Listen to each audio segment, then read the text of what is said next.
ಪ್ರಿಯ ವಿದ್ಯಾರ್ಥಿಗಳೇ, ಚಿಗುರು ಕನ್ನಡ ಯೂಟ್ಯೂಬ್ ಚಾನಲ್ಗೆ ತಮಗೆಲ್ಲ ಆತ್ಮೀಯವಾದಂತಹ ಸ್ವಾಗತ. ಇವತ್ತಿನ ಈ ಒಂದು ತರಗತಿಯಲ್ಲಿ 10ನೇ ತರಗತಿ ತಿಳಿಗನ್ನಡ ಪಾಠವಾದ ಗಾನಯೋಗಿ ಪಂಡಿತ ಪುಟ್ಟರಾಜ ಗವಾಯಿಗಳು ಈ ಒಂದು ಪಾಠದ ಸರಳವಾದ ವಿವರಣೆಯನ್ನ ತಿಳಿದುಕೊಳ್ಳೋಣ, ಅರ್ಥ ಮತ್ತು ಸಾರಾಂಶದೊಂದಿಗೆ. ಇದನ್ನ ಬರೆದಂತಹ ಲೇಖಕರು ರಮೇಶ ಗೌಡ ಎಂಕೆ.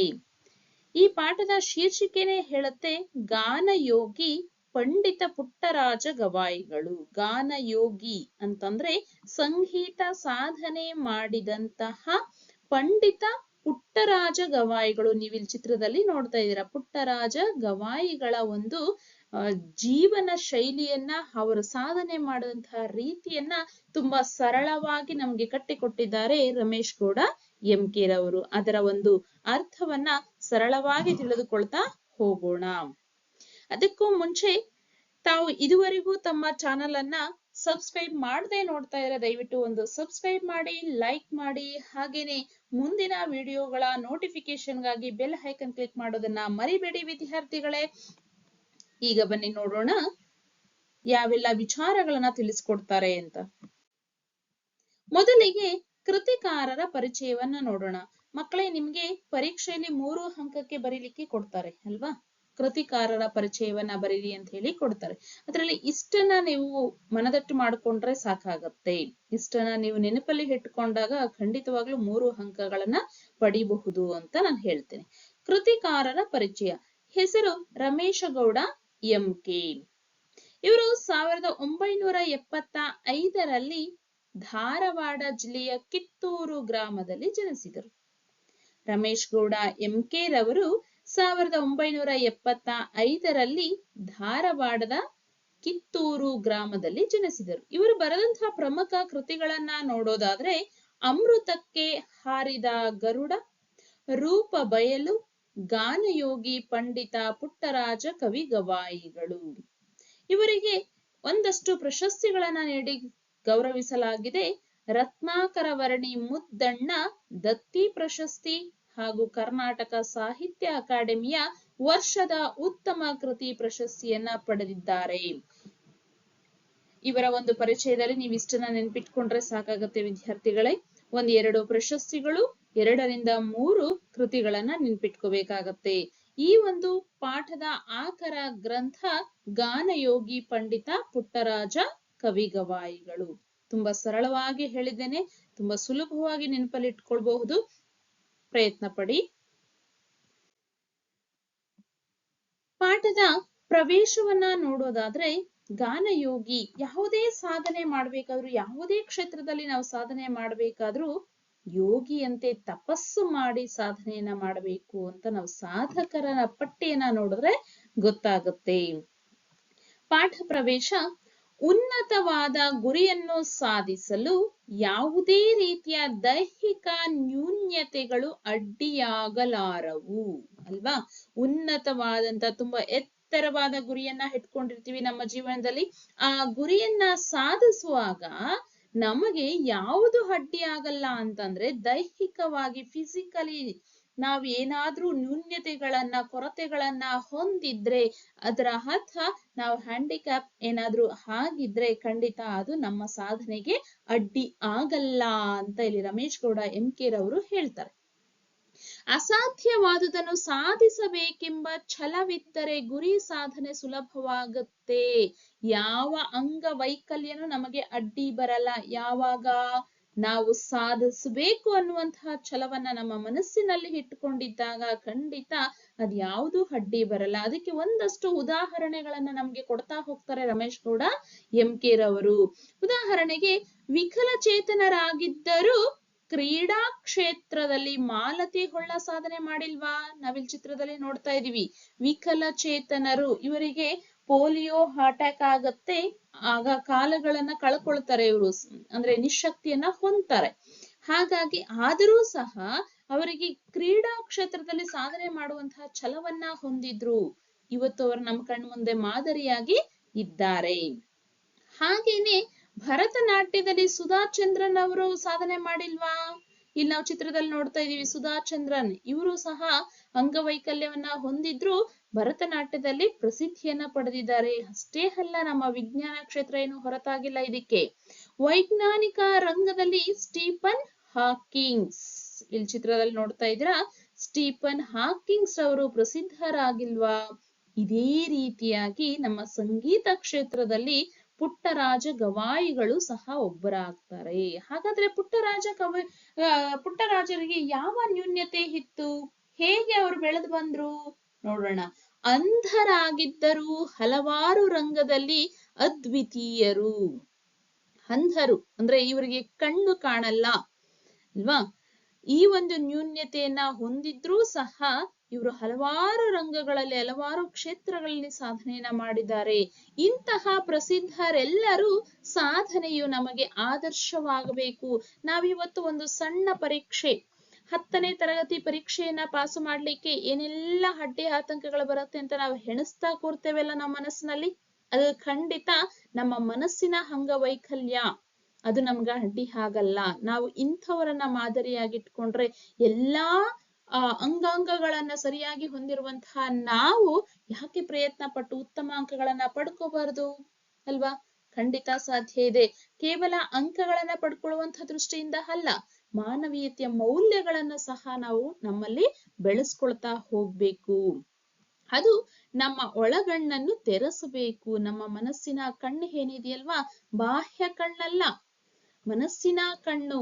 ಅಲ್ಲಿ ಮಾನವೀಯತೆ ಮೌಲ್ಯಗಳ ಜೊತೆಗೆ ಸಾಧಿಸುವಂತಹ ಛಲವನ್ನ ನಾವು ಸೃಷ್ಟಿ ಮಾಡ್ಕೋಬೇಕು ಅಂತ ಕವಿ ಇಲ್ಲಿ, ಲೇಖಕರಲ್ಲಿ ಹೇಳ್ತಾ ಹೋಗ್ತಾರೆ ಅಲ್ವಾ?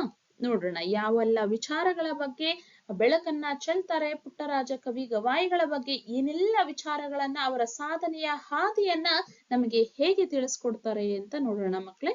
ಅರ್ಥ ಆಗಿದೆ ಅಂತ ಭಾವಿಸ್ತೇನೆ. ನಾನು ಯಾವಾಗ್ಲೂ ಹೇಳುವಂತೆ ಪಾಠ ಪ್ರವೇಶ ಮತ್ತೆ ಆಶಯ ಭಾವ ಅರ್ಥ ಆದ್ರೆ ಖಂಡಿತ ಅರ್ಧ ಭಾಗ ಅರ್ಥ ಆದಂತೆ.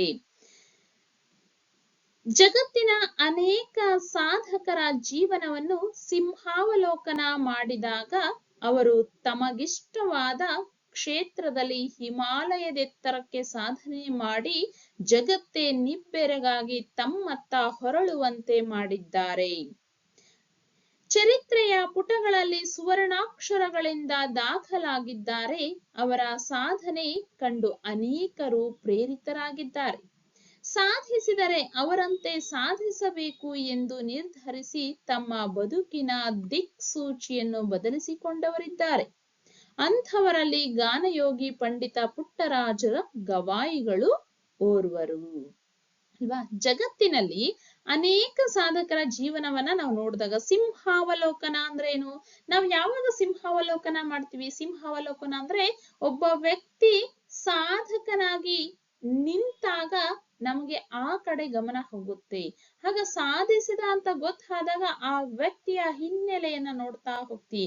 ಹೇಗೆ ಆತ ಬೆಳೆದು ಬಂದ, ಯಾವ ರೀತಿಯಾಗಿ ಪ್ರಯತ್ನ ಪಡ್ತಾ ಬಂದ ಅನ್ನೋದನ್ನ ನೋಡ್ತೀವಿ ಅಲ್ವಾ? ಇದು ಸಿಂಹಾವಲೋಕನ ಅಂದ್ರೆ ಪ್ರಸಿದ್ಧಿಗೆ ಬಂದ ಆದ್ಮೇಲೆ ಆತನ ಇತಿಹಾಸವನ್ನ, ಹಿನ್ನೆಲೆಯನ್ನ ತಿಳ್ಕೊಳ್ತಾ ಹೋಗುವಂಥದ್ದು ಸಿಂಹಾವಲೋಕನ.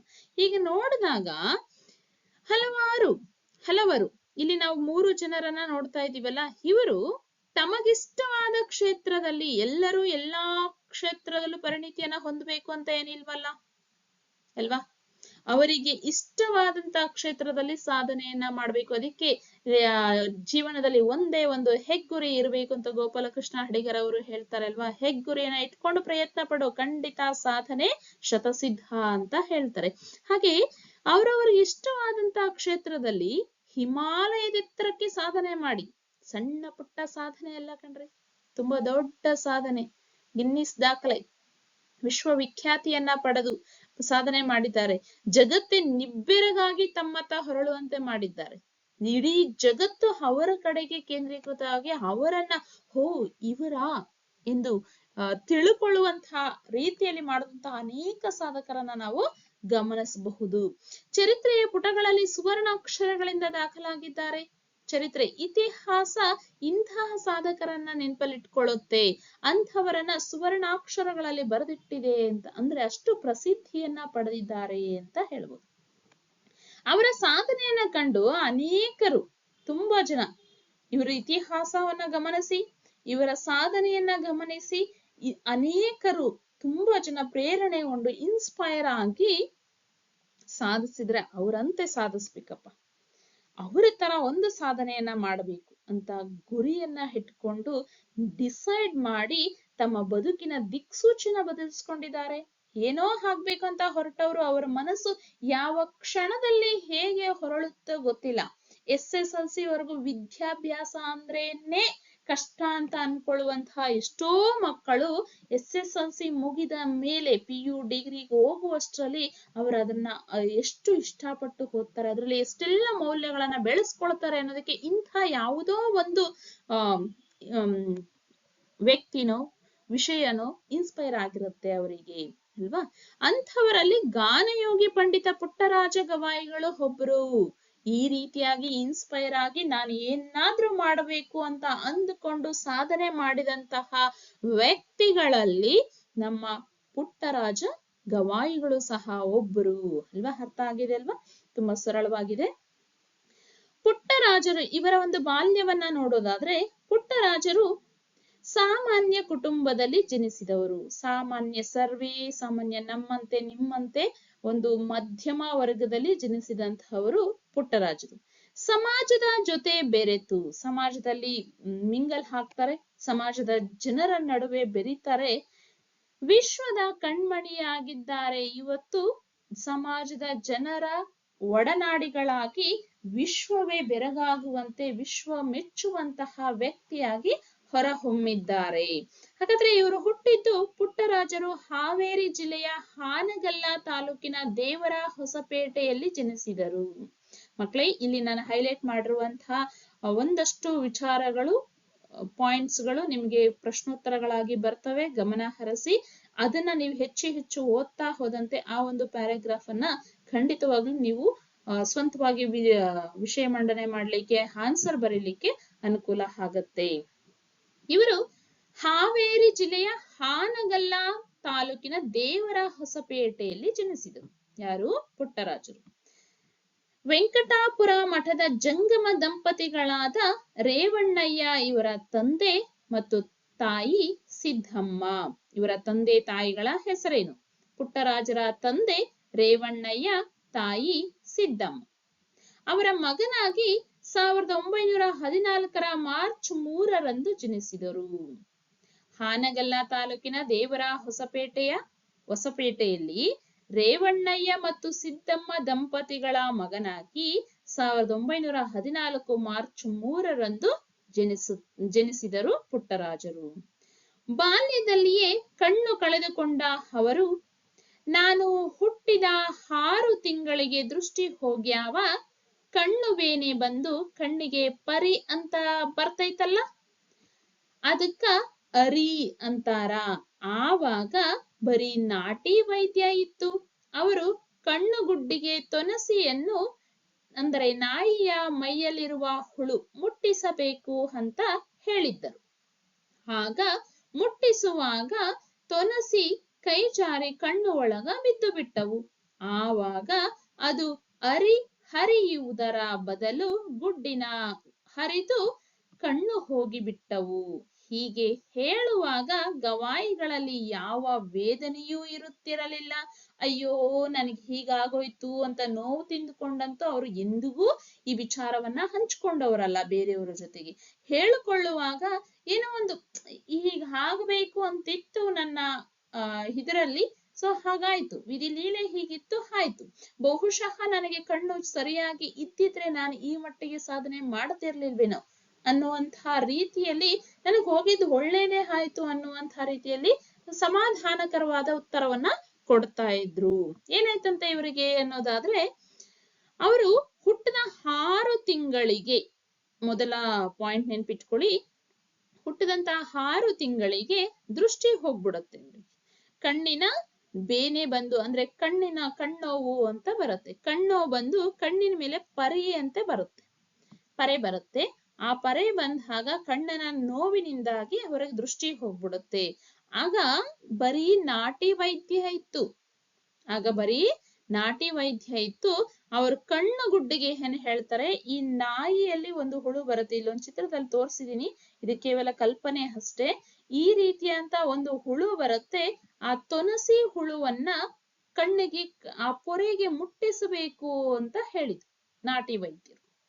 ನಾಯಿಯಲ್ಲಿ ಬರುವಂತಹ ತೊನಸಿ ಹುಳುವನ್ನ ಕಣ್ಣಿನ ಪೊರೆಗೆ ಮುಟ್ಟಿಸಬೇಕು ಅಂತ. ಯಾಕೆಂದ್ರೆ ಆ ಹುಳು ಅಂಟಂಟ್ ಇರೋದ್ರಿಂದ ಆ ಪೊರೆಗೆ, ಕೇವಲ ಪೊರೆಗೆ ಅಂಟಿಸಿದ ತಕ್ಷಣ ಅದು ಹಿಡ್ಕೊಳ್ಳುತ್ತೆ, ಹಿಡ್ಕೊಂಡಾಗ ಪೊರೆ ಕಿತ್ತು ಬರುತ್ತೆ ಅಂತ ಹೇಳಿರ್ತಾರೆ ಅಲ್ವಾ. ಕೇವಲ ಮುಟ್ಟಿಸಿ ಅಂತ ಹೇಳ್ತಾರೆ. ಆಗ ಅಚಾನಕ್ ಆಗಿ ಏನಾಯ್ತು, ಮುಟ್ಟಿಸುವಾಗ ತೊನಸಿ ಕೈ ಜಾರಿ ಕಣ್ಣು ಒಳಗಡೆ ಬಿದ್ಬಿಡುತ್ತೆ. ಅದು ತುಂಬಾ ಚಿಕ್ಕದಾಗಿರುತ್ತೆ, ಹಂಟ ಬೇರೆ, ಅದನ್ನ ಮುಟ್ಟಿಸುವಾಗ ಕೈ ಜಾರಿ ಅದು ಕಣ್ಣು ಒಳಗಡೆ ಬಿದ್ಬಿಡುತ್ತೆ, ತೆಗಿಯೋದು ತುಂಬಾ ಕಷ್ಟ ಆಗುತ್ತೆ.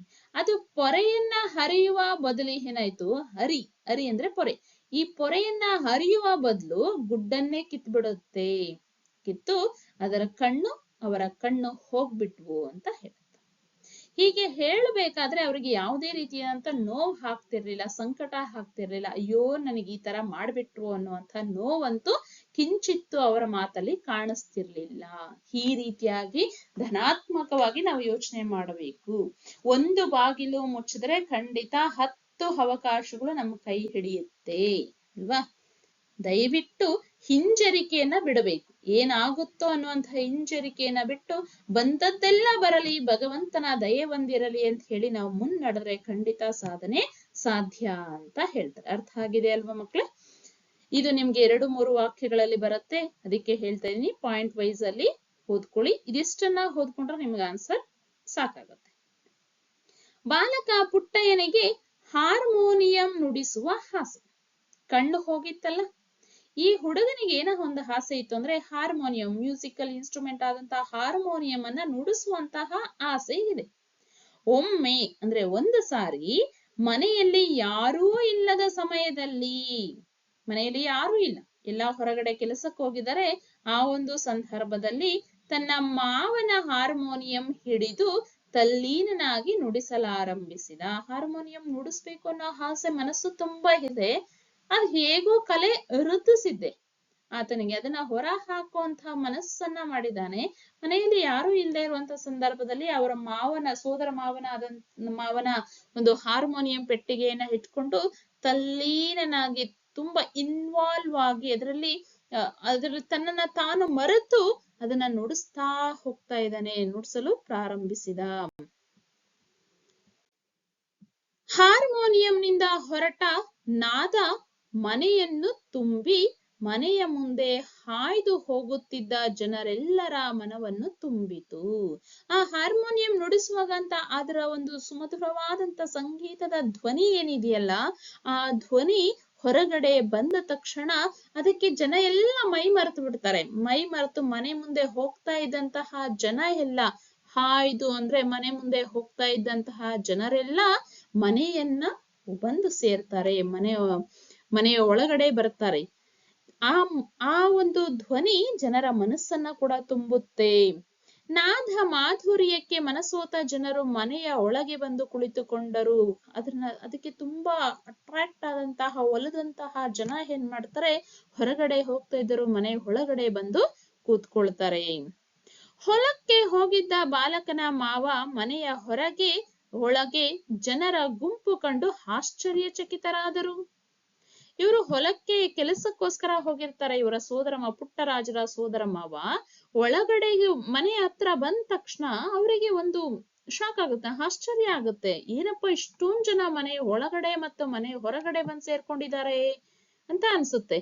ಮನೆಯ ಒಳಗೆ ಹಾರ್ಮೋನಿಯಂ ನುಡಿಸುತ್ತಿರುವವರು ಯೋಗಿಗಳೇ ಇರಬಹುದೆಂದು ಭಾವಿಸಿ ಹೊಳ ಬಂದರು ಅಲ್ವಾ. ಇಷ್ಟು ಜನರನ್ನ ತನ್ನೆಡೆಗೆ ಸೆಳಿಬೇಕು ಅಂತಂದ್ರೆ ಖಂಡಿತ ನಮಗೆ ಗೊತ್ತಿಲ್ಲದೆ ಯಾರೋ ಒಬ್ಬ ಯೋಗಿ, ಪಂಡಿತ, ಸಂಗೀತ ವಿದ್ವಾಂಸನೇ ಮನೆಯ ಒಳಗಡೆ ಬಂದು ಹಾರ್ಮೋನಿಯಂ ಅನ್ನ ನುಡಿಸ್ತಾ ಇರಬಹುದು ಅಂತ ಭಾವಿಸಿ ಫೀಲ್ ಮಾಡಿ ಮನೆಯ ಒಳಗಡೆ ಬರ್ತಾರೆ. ತಲ್ಲೀನನಾಗಿ ಹಾರ್ಮೋನಿಯಂ ನುಡಿಸುತ್ತಿದ್ದ ಪುಟ್ಟ ಬಾಲಕನನ್ನು ಕಂಡು ನಿಬ್ಬೆರಗಾದರು. ಅವ್ರಿಗೆ ತುಂಬಾ ಆಶ್ಚರ್ಯ ಆಗುತ್ತೆ. ತಲ್ಲೀನನಾಗಿ ಅಂದ್ರೆ ತನ್ನನ್ನ ತಾನೇ ಮರೆತು ತನ್ನಲ್ಲಿರುವಂತಹ ಕಲೆಯನ್ನ ಹೊರ ಹೊಮ್ಮಿಸುವ ಒಂದು ಆತುರತೆಯಿಂದ ಆ ಬಾಲಕ ಹಾರ್ಮೋನಿಯಂ ಅನ್ನ ನುಡಿಸ್ತಾ ಇರೋದನ್ನ ನೋಡಿ ಅವರ ಸೋದರ ಮಾವ ಆಶ್ಚರ್ಯ ಆಗ್ತಾರೆ, ಬೆರಗಾಗ್ತಾರೆ. ಅಯ್ಯೋ, ನಮ್ಮ ಮಗುನ ಇಂಥ ಒಂದು ಕಲೆಯನ್ನ ಹೊಂದಿದ್ಯಾ ನಮ್ಮ ಮಗು ಅಂತ ಅವರಿಗೆ ಅನ್ಸುತ್ತೆ.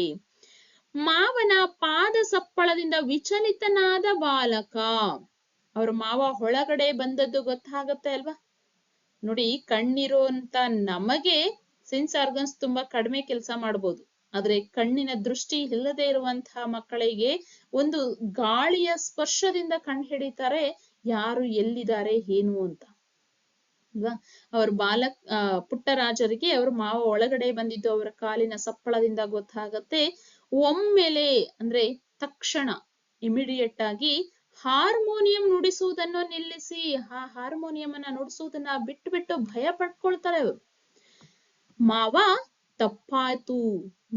ತಪ್ಪಾತು, ಕ್ಷಮಿಸು, ನೀನು ಮುಟ್ಟು ಎಂದರೂ ನಾನು ಇನ್ನೆಂದು ನಿನ್ನ ಹಾರ್ಮೋನಿಯಂ ಮುಟ್ಟುವುದಿಲ್ಲ ಎನ್ನುತ್ತಾ ಮಾವನ ಪಾದಗಳಿಗೆ ತಡವಡಿಸಿದನು ಅಲ್ವಾ?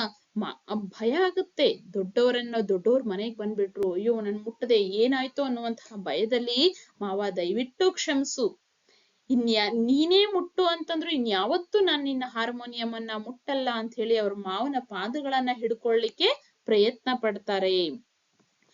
ಆಗ ತಾನೇ ಹಾಡಲು ಕಲಿತ ಮರಿ ಕೋಗಿಲೆಯಂತೆ ಕೆನ್ನೆಯ ಮೇಲೆ ಕಣ್ಣೀರು ಸುರಿಸುತ್ತಿದ್ದ ಬಾಲಕನನ್ನು ಮಾವ ಬಿಗಿಯಾಗಿ ಹಪ್ಪಿಕೊಂಡು ಮುದ್ದುಗರೆಯುತ್ತಾ ಆನಂದ ಬಾಷ್ಪ ಸುರಿಸಿದರು. ಅಂದ್ರೆ ಇಲ್ಲಿ ಒಂದು ಹೋಲಿಕೆಯನ್ನ ಮಾಡ್ತಾ ಹೋಗ್ತಾರೆ. ಆಗ ತಾನೇ ಮರಿ ಕೋಗಿಲೆ ಹಾಡೋದನ್ನ ಕಲಿತಂತಹ ರೀತಿಯಲ್ಲಿ ಪುಟ್ಟರಾಜರು ಹಾಡ್ಲಿಕ್ಕೆ ಪ್ರಾರಂಭ ಮಾಡ್ತಾರೆ. ವಿದ್ಯಾರ್ಥಿಗಳೇ, ಇದು ಉಪಮಾಲಂಕಾರ ಆಗತ್ತೆ. ಪುಟ್ಟರಾಜರು ಮರಿ ಕೋಗಿಲೆಯಂತೆ ಮಧುರವಾಗಿ ಹಾಡುತ್ತಿದ್ದರು ಅಲ್ವಾ? ನೆನ್ಪಿಟ್ಕೊಳ್ಳಿ. ಕೋಗಿಲೆಯಂತೆ ಹಾಡುವಂತಹ ಧ್ವನಿಯನ್ನ ಹಾಡ್ತಾ ಇದ್ದಂತಹ ಪುಟ್ಟರಾಜರು ಕೆನ್ನೆಯ ಮೇಲೆ ಕಣ್ಣೀರು ಸುರಿಸ್ತಾ ಮಾವನನ್ನ ಬಿಗಿಯಾಗಿ ಹಪ್ಕೊಳ್ತಾರೆ. ಮಾವ ಅವರನ್ನ ಬಿಗಿಯಾಗಿ ಹಪ್ಕೊಂಡು ಮುದ್ದು ಕರೀತಾರೆ, ಆನಂದ ಬಾಷ್ಪ ಸುರಿಸ್ತಾರೆ, ಕಣ್ಣೀರು, ಸಂತೋಷ ಅವರಿಗೆ ಉಕ್ಕಿ ಬರುತ್ತೆ. ಆಗ ಹೇಳ್ತಾರೆ, ಮಗು, ಇಂದಿನಿಂದ ಇದು ನನ್ನ ಹಾರ್ಮೋನಿಯಂ ಅಲ್ಲ, ನಿನ್ನದು ಅಲ್ವಾ? ಇದು ನಿಮಗ್ ಸಂದರ್ಭ ಬರುತ್ತೆ ಮಕ್ಳೇ. ಆಗ ಮಾವ ಹೇಳ್ತಾರೆ, ಮಗು ಕಣ್ಣೀರ್ ಹಾಕ್ಬೇಡ, ಇದು ಇವತ್ತಿಂದ ನನ್ನ ಹಾರ್ಮೋನಿಯಂ ಅಲ್ಲ, ಖಂಡಿತವಾಗ್ಲೂ ನಿನ್ನದೇ, ಅದು ನಿನ್ನ ಆಸ್ತಿ ಅಂತ ಹೇಳ್ತಾರೆ. ಹೀಗೆ ಮೈಮರೆತು ಹಾರ್ಮೋನಿಯಂ ನುಡಿಸುತ್ತಿದ್ದ ಆ ಬಾಲಕನೇ ಸಂಗೀತ ಲೋಕದಲ್ಲಿ ಧ್ರುವ ತಾರೆಯಂತೆ ಸದಾಕಾಲ ಬೆಳಗುತ್ತಿರುವ ಗಾನಯೋಗಿ ಪಂಡಿತ ಪುಟ್ಟರಾಜ ಗವಾಯಿಗಳು. ಚಂದ್ರಶೇಖರಯ್ಯನವರೇ ಅವರ ಸೋದರ ಮಾವ ಚಂದ್ರಶೇಖರಯ್ಯ.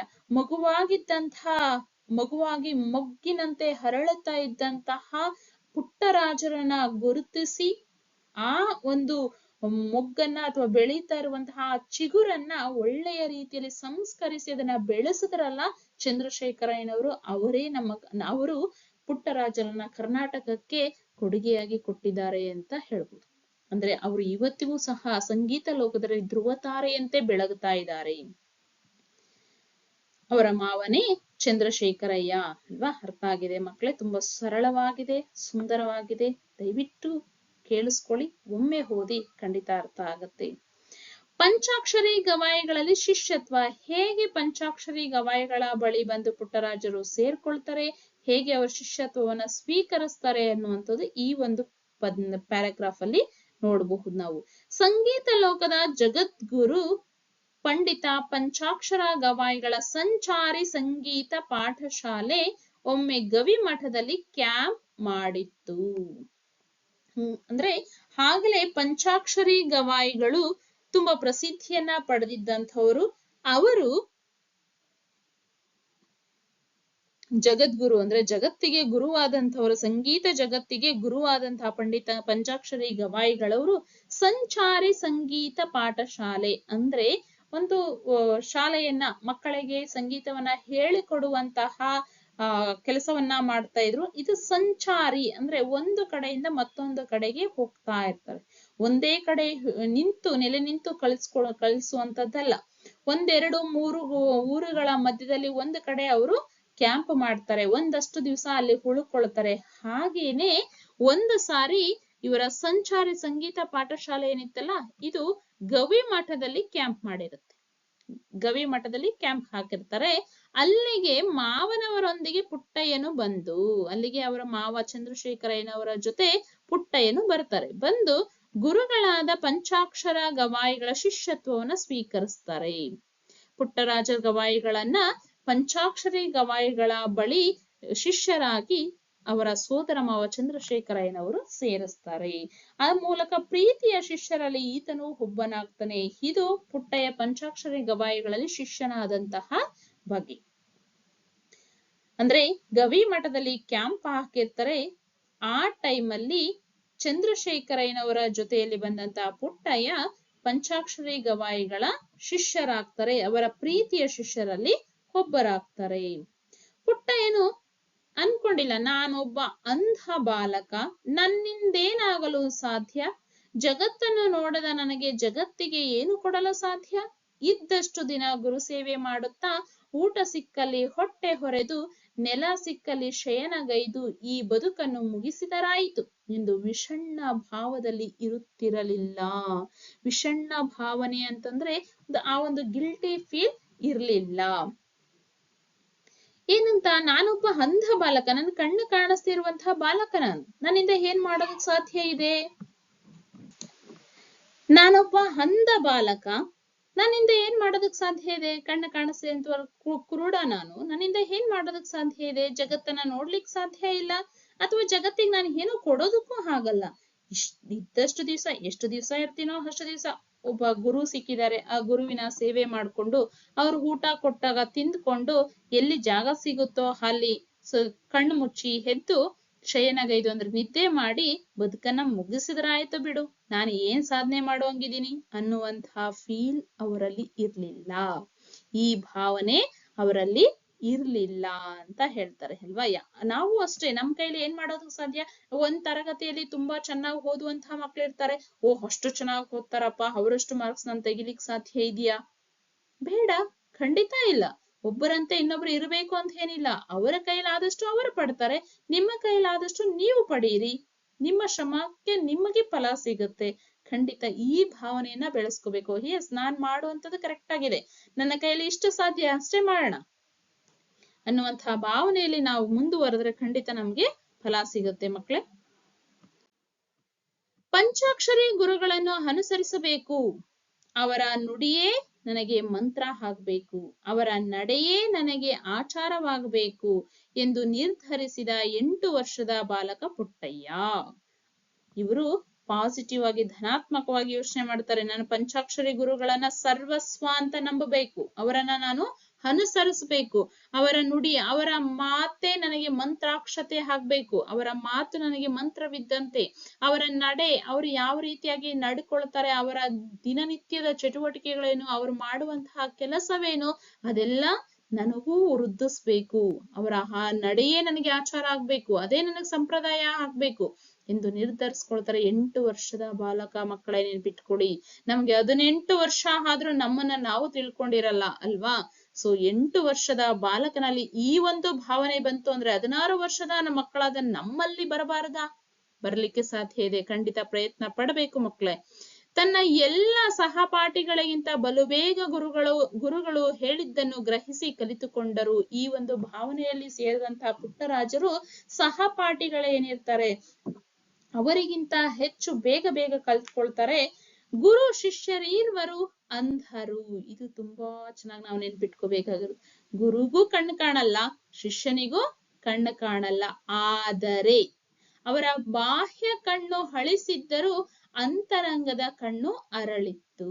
ಅವರು ದೈಹಿಕವಾಗಿ ಬಾಹ್ಯ ಮೇಲ್ನೋಟಕ್ಕೆ ಕಾಣ್ತಾ ಇರುವಂತ ಕಣ್ಣು ಮಾತ್ರ ಕಾಣ್ತಾ ಇರ್ಲಿಲ್ಲ ಅಷ್ಟೇ, ಆದರೆ ಮನಸ್ಸಿನಲ್ಲಿ ಒಳಗಡೆ ಇರುವಂತಹ ಆ ಕಣ್ಣು ತೆರೆದಿತ್ತು, ಹರಳಿತ್ತು. ಜ್ಞಾನದ ಮೂಲಕ ಅವ್ರು ಇಡೀ ಜಗತ್ತನ್ನ ನೋಡುವಂತಹ ಶಕ್ತಿ ಇತ್ತು. ನಿಮ್ಗೆ ಇದು ಸಂದರ್ಭಕ್ಕೆ ಬರುತ್ತೆ ಮಕ್ಕಳೇ, ನೆನಪಿರ್ಲಿ. ಹೀಗೆ ಶ್ರೇಷ್ಠ ಗುರು ಮಾತ್ರ ಶಿಷ್ಯರ ಮನಸ್ಸನ್ನು ಓದಬಲ್ಲನು. ಒಬ್ಬ ಶ್ರೇಷ್ಠ ಗುರುವಾದಂಥವರು ಮಾತ್ರ ಶಿಷ್ಯನ ಮನಸ್ಸನ್ನ ಓದುವಂತಹ ಶಕ್ತಿಯನ್ನ ಹೊಂದಿರ್ತಾರೆ. ಅವರ ಅಭಿಲಾಷೆಗೆ ತಕ್ಕಂತಹ ಜ್ಞಾನ ಕೊಡುವ ಶಕ್ತಿ ಶ್ರೇಷ್ಠ ಗುರುವಿಗೆ ಮಾತ್ರ ಸಿದ್ಧಿಸಿರುತ್ತೆ. ಅಂದ್ರೆ ಯಾರಿಗೆ ಯಾವ ಸಾಮರ್ಥ್ಯ ಇದೆಯೋ ಆ ಸಾಮರ್ಥ್ಯವನ್ನ ಗುರುತಿಸಿ ಅವರಿಗೆ ಬೇಕಾಗಿರುವಂತಹ ವಿದ್ಯೆಯನ್ನ ಕೊಡುವಂಥದ್ದು. ಫಾರ್ ಎಕ್ಸಾಂಪಲ್, ಉದಾಹರಣೆಗೆ ನಾವು ಹೇಳೋದಾದ್ರೆ ಒಂದಷ್ಟು ಮಕ್ಕಳನ್ನ ತಗೊಂಡಾಗ ಕೆಲವೊಂದು ಮಕ್ಕಳಿಗೆ ಒಂದು ಉದಾಹರಣೆ ಕೊಡೋಣ. ಈಗ ತೆಂಗಿನ ನಾರನ್ನ ತೆಗೆದು ಅದರಲ್ಲಿರುವಂತಹ ಕೊಬ್ಬರಿ ನೀರನ್ನ ಪಡ್ಕೊಳ್ಳುವಂತಹ ಸಾಮರ್ಥ್ಯ ಇರೋರಿಗೆ ಅದನ್ನ ಕೊಡೋದು. ಇಲ್ಲ ಕೆಲವರಿಗೆ ಬಾಳೆಹಣ್ಣು, ಆ ಬಾಳೆಹಣ್ಣು ಸಿಪ್ಪೆನ ತೆಗೆದು ತಿನ್ನುವಂತಹ ಈಸಿಯಾಗಿರುವಂತಹ ಸುಲಭವಾದಂತಹ ಶಿಕ್ಷಣವನ್ನ ಅಥವಾ ಕೆಲಸಗಳನ್ನ ಅವರಿಗೆ ಕೊಡೋದು. ಇನ್ನೇನೂ ಮಾಡಲ್ಲ ನನ್ನ ಕೈಲಿ ಅನ್ನೋರಿಗೆ ದ್ರಾಕ್ಷಿಯನ್ನ ಕೊಡು ಅಲ್ವಾ. ಅದರ ಪ್ರಯೋಜನ ಆದ್ರೂ ಪಡ್ಕೊಳ್ಳಿ. ಒಂದು ಕೆಲಸವನ್ನ ಮಾಡುವಂತ ಸಾಮರ್ಥ್ಯ ಇತ್ತೇ ಇರುತ್ತಲ್ಲ, ಖಂಡಿತವಾಗ್ಲು ಅದನ್ನ ಗುರುತಿಸುವಂತಹ ಶಕ್ತಿ ಖಂಡಿತವಾಗ್ಲೂ ಶಿಷ್ಯರ ಶ್ರೇಷ್ಠ ಗುರುವಿಗೆ ಮಾತ್ರ ಸಿದ್ಧಿಸಿರುತ್ತೆ ಅಂತ ಹೇಳ್ತೀನಿ. ಪಂಚಾಕ್ಷರ ಗವಾಯಿಗಳು ಇಂತಹ ಶ್ರೇಷ್ಠ ಗುರುವಾಗಿದ್ದರು. ಅಂತಹ ಶ್ರೇಷ್ಠ ಗುರುಗಳಲ್ಲಿ ಪಂಚಾಕ್ಷರಿ ಗವಾಯಿಗಳು ಸಹ ಒಬ್ಬರಾಗಿದ್ರು. ಪುಟ್ಟಯ್ಯನ ಸಂಗೀತ ಜ್ಞಾನದೊಂದಿಗೆ ಬರೀ ಸಂಗೀತವನ್ನ ಮಾತ್ರ ಅಭ್ಯಾಸ ಮಾಡ್ತಾ ಇರ್ಲಿಲ್ಲ. ಆ ಸಂಗೀತ ಜ್ಞಾನದ ಬೆಳವಣಿಗೆ ಆಗಬೇಕು ಅಂತಂದ್ರೆ ಆ ಜ್ಞಾನದ ಜೊತೆಗೆ ಸಾಹಿತ್ಯ ಜ್ಞಾನವೂ ಬೆರೆತರೆ. ಸಾಹಿತ್ಯನೂ ಕಲಿತುಕೊಂಡ್ರೆ ಹೇಗಿರುತ್ತೆ, ಗಂಗೆ ಯಮುನೆಯರು ಒಂದಾದಂತೆ ಇರುತ್ತೆ ಎಂದು ನಿರ್ಧರಿಸಿ ಪುಟ್ಟಯ್ಯನು ವಿವಿಧ ಶಾಸ್ತ್ರ ಗ್ರಂಥಗಳನ್ನು ಕಲಿಯಲು ಬೇಕಾದ ಎಲ್ಲ ವ್ಯವಸ್ಥೆಯನ್ನು ಮಾಡಿಕೊಟ್ಟರು ಅಲ್ವಾ. ಪಂಚಾಕ್ಷರಿ ಗವಾಯಿಗಳು ಕೇವಲ ಶಿಕ್ಷಣ ನಾನು ಕೊಡುವಂಥದ್ದು ಸಂಗೀತ ಶಿಕ್ಷಣ ಮಾತ್ರ, ಅಷ್ಟು ಕಲಿಸಿದ್ರೆ ಸಾಕು ಅಂತ ನಿರ್ಲಕ್ಷ್ಯನ್ನ ತೋರ್ಲಿಲ್ಲ. ಕಲಿಯುವಂತಹ ಸಾಮರ್ಥ್ಯ ನಿನಗಿದೆಯಾ, ಖಂಡಿತವಾಗ್ಲೂ ಕಲಿ ಅಂತ ಹೇಳಿ ಎರಡೂ ಜ್ಞಾನಗಳನ್ನ ಕೊಡ್ತಾ ಹೋದ್ರು. ಸಂಗೀತ ಮತ್ತು ಸಾಹಿತ್ಯ ಜ್ಞಾನ ಎರಡನ್ನೂ ಸೇರಿಸಿದಾಗ ಗಂಗೆ ಯಮುನೆಯರು ಸಂಗಮ ಆದಂತೆ ಇರುತ್ತೆ ಅಂತ ಹೇಳಿ ಅದಕ್ಕೆ ಬೇಕಾಗಿರುವಂತ ಎಲ್ಲ ವ್ಯವಸ್ಥೆಯನ್ನ ಮಾಡ್ತಾರೆ. ಶಾಸ್ತ್ರ ಗ್ರಂಥಗಳನ್ನ ಕಲೀಲಿಕ್ಕೆ ಬೇಕಾದಂತ ಎಲ್ಲಾ ರೀತಿಯಾದಂತ ಏರ್ಪಾಡುಗಳನ್ನ ಮಾಡಿಕೊಡ್ತಾರೆ. ಅದರ ಪ್ರತಿಫಲವಾಗಿ ಪುಟ್ಟಯ್ಯ ಯಾವ್ಯಾವ ಗ್ರಂಥಗಳನ್ನ ಕಲಿತ ಅಂತ ನೋಡಿ.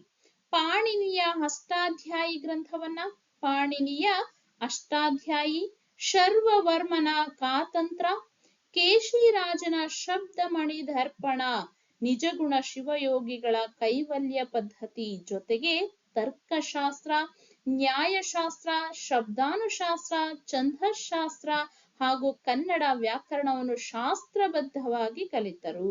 ಕೇವಲ ಕಲಿಯಲಿಲ್ಲ, ಅವುಗಳಲ್ಲಿ ನಿಷ್ಣಾತರಾದರು ಅಲ್ವಾ. ಈ ಎಲ್ಲ ಗ್ರಂಥಗಳನ್ನ ಅಂದ್ರೆ ಪಾಣಿನಿಯ ಅಷ್ಟಾಧ್ಯಾಯಿ ಗ್ರಂಥವನ್ನ, ಶರ್ವವರ್ಮನ ಕಾತಂತ್ರ, ಕೇಶಿರಾಜನ ಶಬ್ದಮಣಿ ದರ್ಪಣ, ನಿಜಗುಣ ಶಿವಯೋಗಿಗಳ ಕೈವಲ್ಯ ಪದ್ಧತಿ, ತರ್ಕಶಾಸ್ತ್ರ, ನ್ಯಾಯಶಾಸ್ತ್ರ, ಶಬ್ದಾನುಶಾಸ್ತ್ರ, ಛಂದಶಾಸ್ತ್ರ ಮತ್ತು ಕನ್ನಡ ವ್ಯಾಕರಣ, ಈ ಎಲ್ಲ ವಿಷಯಗಳನ್ನ ಕೇವಲ ಕಲಿತಿಲ್ಲ, ಅದನ್ನ ತಮ್ಮಲ್ಲಿ ಜೀರ್ಣಿಸ್ಕೊಂಡ್ರು, ಅದರಲ್ಲಿ ಪಕ್ವವಾದ್ರು ಅಲ್ವಾ. ನಾವು ಅಷ್ಟೇ ಮಕ್ಕಳೇ, ಈ ಒಂದು ಪಾಠವನ್ನ ಕೇವಲ ಅಂಕ ಗಳಿಸುವಂತಹ ಉದ್ದೇಶದಿಂದ ಮಾತ್ರ ಓದದೆ ನಮ್ಮ ಜೀವನದಲ್ಲಿ ಬೆಳೆಸ್ಕೊಂಡಾಗ, ಅಳವಡಿಸ್ಕೊಂಡಾಗ, ಈ ಒಂದು ಮೌಲ್ಯಗಳನ್ನ, ಈ ಒಂದು ಧ್ಯೇಯೋದ್ದೇಶಗಳನ್ನ ನಮ್ಮಲ್ಲಿ ಇಟ್ಟುಕೊಂಡಾಗ ಖಂಡಿತ ಅದು ಫಲ ಕೊಡುತ್ತೆ ಅಂತ ಹೇಳ್ತೀವಿ. ನಿಷ್ಣಾತರಾಗ್ತಾರೆ ಇವರು.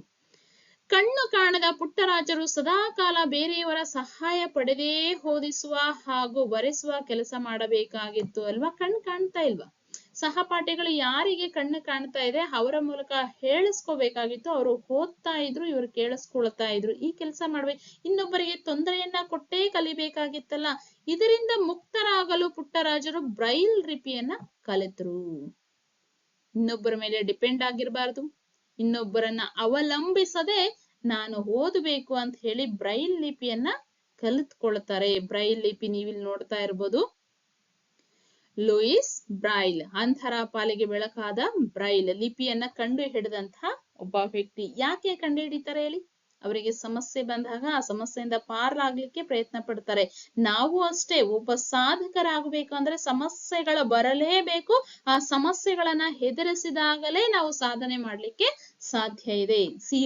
ಸುಪ್ಪತ್ತಿಗೆ ಮೇಲೆ ಕೂತು ಸಾಧನೆ ಮಾಡುವಂಥದ್ದು ತುಂಬಾ ವಿರಳ ಮಕ್ಕಳೇ, ನೆನಪಿರ್ಲಿ.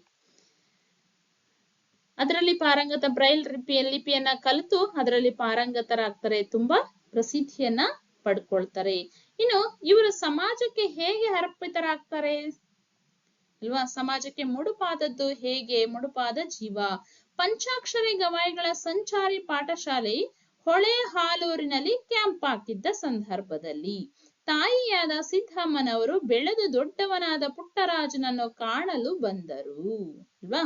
ಪಂಚಾಕ್ಷರಿ ಗವಾಯಿಗಳ ಸಂಚಾರಿ ಪಾಠಶಾಲೆ ಈಗಲೂ ಹಾಗೆ ಊರಿಂದ ಊರಿಗೆ ಹೋಗ್ತಾನೆ ಇದೆ. ಒಂದಷ್ಟು ದಿನಗಳ ಕಾಲ ಅಲ್ಲಿ ಉಳ್ಕೊಂಡು ಒಂದಷ್ಟು ವಿಚಾರಗಳನ್ನ ಜನಗಳಿಗೆ ತಿಳಿಸಿ ಶಿಷ್ಯರಾದಂಥವ್ರನ್ನ ಸ್ವೀಕರಿಸಿ ಮುಂದೆ ಸಾಗ್ತಾ ಹೋಗುತ್ತೆ. ಹೀಗೆ ಬಂದಾಗ ಒಂದ್ಸಾರಿ ಹೊಳೆ ಹಾಲೂರಿಗೆ ಬರ್ತಾರೆ. ಅಲ್ಲಿಗೆ ಪುಟ್ಟರಾಜನ ತಾಯಿ ಸಿದ್ದಮ್ಮನವರು ಸಹ ಬರ್ತಾರೆ. ನನ್ನ ಮಗ ಬೆಳೆದಿದ್ದಾನೆ, ದೊಡ್ಡವನಾಗಿದ್ದಾನೆ, ಹೇಗಿದ್ದಾನೆ ನೋಡೋಣ ಅನ್ನುವಂಥ ಆಸೆಯಿಂದ ಅಲ್ಲಿಗೆ ಬರ್ತಾರೆ. ಸಂಗೀತದ ಸಕಲ ವಿದ್ಯೆಗಳಲ್ಲಿ ಪಾರಂಗತನಾದ ಮುದ್ದು ಮಗನನ್ನು ನೋಡಿದ ತಾಯಿಗೆ ಅಂತಃಕರಣ ತುಂಬಿ ಬಂತು. ತುಂಬಾ ಸಂತೋಷ ಆಗತ್ತೆ, ಮನಸ್ಸು ತುಂಬಿ ಬರ್ತದೆ. ನನ್ನ ಮಗ ಸಂಗೀತ ಕ್ಷೇತ್ರದಲ್ಲಿ ಸಕಲ ವಿದ್ಯೆಗಳನ್ನು ಕಲ್ತಿದ್ದಾನೆ ಅಂತ ತುಂಬಾ ಹೆಮ್ಮೆ ಪಡ್ತಾರೆ. ಆಗ ಪಂಚಾಕ್ಷರಿ ಗವಾಯಿಗಳ ಪಾದಕ್ಕೆರಗಿ, ಇನ್ನೇನ್ ನನ್ನ ಮಗ ಸಂಗೀತ ವಿದ್ಯೆಯನ್ನೆಲ್ಲ ಕಲ್ತ್ಕೊಂಡ್ಬಿಟ್ಟಿದಾನಲ್ಲ, ಈಗ ಇನ್ನು ಮುಂದೆ ನನ್ನ ಮಗನನ್ನ ನನ್ನ ಮನೆಗೆ ಕರ್ಕೊಂಡು ಹೋಗ್ಬೇಕು ಅನ್ನೋ ಆಸೆಯಲ್ಲಿ ಅವರ ಪಂಚಾಕ್ಷರಿ ಗವಾಯಿಗಳ ಪಾದಕ್ಕೆ ಎರಗಿ ಸೆರಗೊಡ್ಡಿ ಮಗನನ್ನ ಮನೆಗೆ ಕಳುಹಿಸಿ ಕೊಡುವಂತೆ ಬೇಡಿಕೊಂಡರು. ದಯವಿಟ್ಟು ನನ್ನ ಮಗನಿಗೆ ಎಲ್ಲ ಜ್ಞಾನವನ್ನ ಧಾರೆ ಎರೆದಿದ್ದೀರಾ, ಈಗ ಅವನನ್ನ ಮನೆಗೆ ಕಳಿಸ್ಕೊಡಿ, ಬೆಳೆದಂತಹ ಮಗನನ್ನ ಕರ್ಕೊಂಡು ಹೋಗ್ತೀನಿ ಅಂತ ಹೇಳಿ ಸೆರಗೊಡ್ಡಿ ಗುರುಗಳ ಮುಂದೆ ಕೇಳ್ಕೊಳ್ತಾರೆ. ಆಗ ಪಂಚಾಕ್ಷರಿ ಗವಾಯಿಗಳು ಹೇಳುವಂತಹ ಮಾತು ತುಂಬಾ ಗಮನ ಸೆಳೆಯುವಂಥದ್ದು ನೋಡಿ. ಅವನು ಬಂದರೆ ಕರೆದುಕೊಂಡು ಹೋಗ್ತಾಯಿ, ಖಂಡಿತ ನಾನು ಕಳಿಸಲ್ಲ ಅಂತ ಹೇಳಲ್ಲ. ನಾನ್ ನಿಮ್ ಮನೆಗೆ ಬಂದು ನಿಮ್ ಮಗನನ್ನ ನನ್ನ ಶಿಷ್ಯನಾಗಿ ಕೊಡಿ ಅಂತ ನಾನ್ ನಿಮ್ಮನ್ನ ಕೇಳಿಲ್ಲ, ನೀವೇ ತಂದು ಕೊಟ್ರಿ ಅವನನ್ನ. ಆ ಒಂದು ಕಲ್ಲನ್ನ ನಾನಿವತ್ತು ವಜ್ರವಾಗಿ ರೂಪಿಸಿದ್ದೇನೆ, ಇವತ್ತು ನೀವೇ ಬಂದು ಕರ್ಕೊಂಡು ಹೋಗ್ತೀನಿ ಅಂತ ಹೇಳ್ತಾ ಇದ್ದೀರಾ. ಖಂಡಿತ ನಾನು ಆಗಲ್ಲ ಅಂತ ಹೇಳಲ್ಲ. ನಾನು ಗುರು, ನನ್ನ ಕೈಲಾದದ್ದನ್ನೆಲ್ಲ ದಾರೆ ಎರೆದಿದ್ದೇನೆ. ಅವನು ಬಂದ್ರೆ ನೀನ್ ಕರ್ಕೊಂಡು ಹೋಗಮ್ಮ ಧಾರಾಳವಾಗಿ ಅಂತ ಹೇಳಿ ವಾತ್ಸಲ್ಯ ಪೂರ್ಣವಾಗಿ ಹೇಳಿದ್ರು. ತುಂಬಾ ನಿಷ್ಠುರವಾಗಿ ಹೇಳಲಿಲ್ಲ, ತುಂಬಾ ಪ್ರೀತಿಯಿಂದಾನೇ ವಾತ್ಸಲ್ಯವನ್ನ ತೋರ್ತಾನೆ ಹೇಳ್ತಾರೆ. ಆಗ ಸಿದ್ದಮ್ಮನವರು ಪುಟ್ಟಯ್ಯ ನಡೆ ಬಂದು ಮನೆಗೆ ಬರುವಂತೆ ಕೇಳಿಕೊಂಡರು. ನೋಡಪ್ಪ, ಗುರುಗಳು ಹೇಳಿದ್ದಾರೆ, ನೀನ್ ಎಲ್ಲ ವಿದ್ಯೆಯನ್ನ ಕಲಿತಾಯ್ತಲ್ಲ, ಬಾ ಮನೆಗೆ ಹೋಗೋಣ ಅಂತ ತಮ್ಮ ಮಗನನ್ನ ಕೇಳ್ತಾರೆ. ಆಗ ಅವರು ಹೇಳುವಂತಹ ಮಾತು ನೋಡಿ ಮಕ್ಕಳೇ, ಈ ಮೂಲಕ ಅವರು ಸಮಾಜಕ್ಕೆ ಮುಡುಪಾದ್ರು ಅಂತ ಹೇಳ್ಬೋದು. ಆದರೆ ಪುಟ್ಟಯ್ಯನ ಮನಸ್ಸು ದೃಢವಾಗಿತ್ತು. ನಮ್ಮ ಮನಸ್ಸು ಚಂಚಲವಾಗಿದ್ದಾಗ ಖಂಡಿತವಾಗ್ಲು ಇವರು 8 ವರ್ಷದ ಬಾಲಕನಾಗಿದ್ದಾಗ ಪಂಚಾಕ್ಷರಿ ಗವಾಯಿಗಳ ಬಳಿ ಬಂದ್ರಲ್ವಾ, 10 ವರ್ಷ 12 ವರ್ಷದಲ್ಲಿ ಬಂದು ಬಾ ಮಗು ಹೋಗೋಣ ಮನೆಗೆ ಅಂದ್ರೆ ಬಹುಶಃ ಹೋಗ್ಬಿಡ್ತಿದ್ರೇನೋ. ಆದ್ರೆ ಈಗ ಅವರ ಮನಸ್ಸು ದೃಢವಾಗಿದೆ, ಅವರ ಗುರಿ ಅವರ ಕಣ್ಮುಂದೆ ಕಾಣ್ತಾ ಇದೆ. ಸೊ ಇಂತಹ ದೃಢವಾದ ಮನಸ್ಸಿನಿಂದ ತುಂಬಿದ್ದಂತಹ ಪುಟ್ಟಯ್ಯನವರು ತಾಯಿಗೆ ಮೃದುವಾದ ಮಾತುಗಳಿಂದಲೇ ಹೇಳ್ತಾರೆ. ತನ್ನ ಇಚ್ಛೆ ಏನು, ತನ್ನ ಆಸೆ ಏನು ಅನ್ನುವಂಥದ್ದನ್ನ ಮನವರಿಕೆ ಮಾಡಿಕೊಡ್ತಾರೆ. ಆಯ್ತು, ನಾನೀಗ ವಿದ್ಯೆ ಕಲಿತೆ, ನನ್ನ ಮುಂದಿನ ಗುರಿ ಏನು, ನನ್ನ ಆಸೆ ಏನು ಅನ್ನೋದನ್ನ ಹೇಳ್ತಾರೆ. ನನಗೆ ನನ್ನ ಸರ್ವಸ್ವವೂ ಗುರುಗಳು ಅಲ್ವಾ, ಗುರುವಿನ ಗುಲಾಮನಾಗುವ ತನಕ ದೊರೆಯದಣ್ಣ ಮುಕುತಿ ಅಂತ ಪುರಂದರದಾಸರು ಹಾಡಿ ಹೊಗಳಿರುವಂತದ್ದು ಅಕ್ಷರಶಃ ಸತ್ಯ ಅಂತ ಅನ್ಸುತ್ತೆ. ಪುಟ್ಟರಾಜರು ಹೇಳ್ತಾರೆ, ನೋಡಮ್ಮ, ನನ್ನ ಸರ್ವಸ್ವನು ನನ್ನ ಗುರುಗಳು, ನನಗೆ ಎಲ್ಲನೂ ಅವರೇ. ಸಮಾಜದ ಹಣದಿಂದ ನನಗೆ ವಿದ್ಯೆ ಕೊಟ್ಟಿದ್ದಾರೆ. ಅವರಲ್ಲಿ ಏನು ಕೋಟ್ಯಾನುಕೋಟಿಗಳು ಕೊಳಿತಾ ಇರ್ಲಿಲ್ಲ. ಅವರು ಹೀಗೆ ಕ್ಯಾಂಪ್ ಮಾಡಿ ಸಮಾಜದಲ್ಲಿ ಸುತ್ತುವರೆದು ಸಮಾಜದ ಜನರಿಂದ ಹಣವನ್ನ ಪಡೆದು ಅವರು ಅದರ ಮೂಲಕ ನನಗೆ ವಿದ್ಯೆಯನ್ನ ಕೊಟ್ಟಿದ್ದಾರೆ. ಸಮಾಜದ ಋಣವನ್ನು ತೀರಿಸದೆ ಅದು ಹೇಗೆ ನಿನ್ನ ಜೊತೆ ಬರಲಿ ತಾಯಿ ಅಲ್ವಾ? ಈಗ ಸಮಾಜದ ಋಣ ನನ್ನ ಮೇಲಿದೆ, ಆ ಋಣವನ್ನ ತೀರಿಸದೆ ನಾನು ಹೇಗೆ ನಿನ್ ಜೊತೆ ಬರ್ಲಿ? ನೀನೇ ಹೇಳು, ಇದು ಸರಿ ಅನ್ಸುತ್ತಾ? ಭವದಲ್ಲಿಯ ಈ ಎಲ್ಲ ಬಂಧನಗಳನ್ನು ತೊಡೆದು ಹಾಕಿರುವೆ. ಭವ ಅಂದ್ರೆ ಈ ಒಂದು ಜನ್ಮ ಏನಿದೆಯಲ್ವಾ, ಈ ಹುಟ್ಟು, ಈಗ ನಾನು ಪಂಚಾಕ್ಷರಿ ಗವಾಯಿಗಳ ಶಿಷ್ಯನಾಗಿ ಹುಟ್ಟಿರುವಂತ ಪುಟ್ಟರಾಜ ಗವಾಯಿ ನಾನೇನಿದ್ದೀನಲ್ವಾ, ನಾನು ಹುಟ್ಟಿರುವಂತ ಈ ಒಂದು ಜನ್ಮದ ಎಲ್ಲ ಸಂಬಂಧಗಳನ್ನ ನಾನು ಕಿತ್ತು ಹಾಕಿದ್ದೇನೆ. ಗುರು ಪಂಚಾಕ್ಷರರೇ ನನ್ನ ಸರ್ವಸ್ವ, ಅವರೇ ನನಗಿಲ್ಲ. ಅವರ ಆಜ್ಞಾಧಾರಕ ನಾನು. ಅವರು ಏನು ಹೇಳಿದರೆ ಅದನ್ನ ತಲೆ ಮೇಲೆ ಹೊತ್ತು ಮಾಡುವಂತಹ ಸೇವಕ ಮಾತ್ರ ನಾನು. ನನ್ನ ಮಗನೆಂಬ ಭಾವವನ್ನು ತೊಡೆದು ಹಾಕಿ ನನ್ನನ್ನು ಸಮಾಜಕ್ಕೆ ಅರ್ಪಿಸು ತಾಯಿ ಅಂತ ಕೇಳ್ಕೊಳ್ತಾರೆ.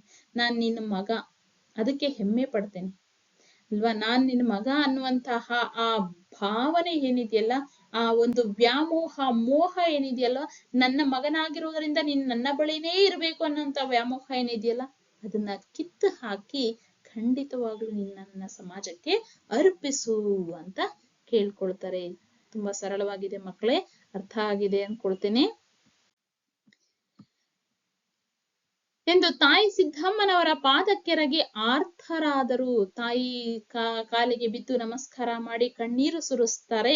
ಆಗ ಸಿದ್ದಮ್ಮನವರು ಹೇಳುವಂತಹ ಮಾತು, ಸಾಮಾನ್ಯರಂತೆ ವರ್ತಿಸದೆ, ಸಾಮಾನ್ಯರಲ್ಲಿ ಸಾಮಾನ್ಯಳಾಗಿ, ಇಲ್ಲ ನೀನ್ ನನ್ ಮಗ, ನೀನ್ ಬರ್ಲೇಬೇಕು ನನ್ ಮನೆಗೆ, ನಾನ್ ಕರ್ಕೊಂಡ್ ಹೋಗೋಕೆ ಬಂದಿದ್ದೀನಿ, ಅದ್ ಹೇಗ್ ಬರಲ್ಲ ನೋಡ್ತೀನಿ ಅಂತ ಹೇಳಿ ಯಾವುದೇ ರೀತಿಯಾದಂತಹ ಮನಸ್ಥಿತಿಯನ್ನ ಹೊಂದದೆ ಸಾಮಾನ್ಯಳಂತೆ ಇರದೆ ಮಹಾ ತಾಯಿಯಾಗಿ ಒಂದು ನಿರ್ಧಾರವನ್ನ ಮಾಡಿ ಮಗನಿಗೆ ಆಶೀರ್ವದಿಸ್ತಾರೆ.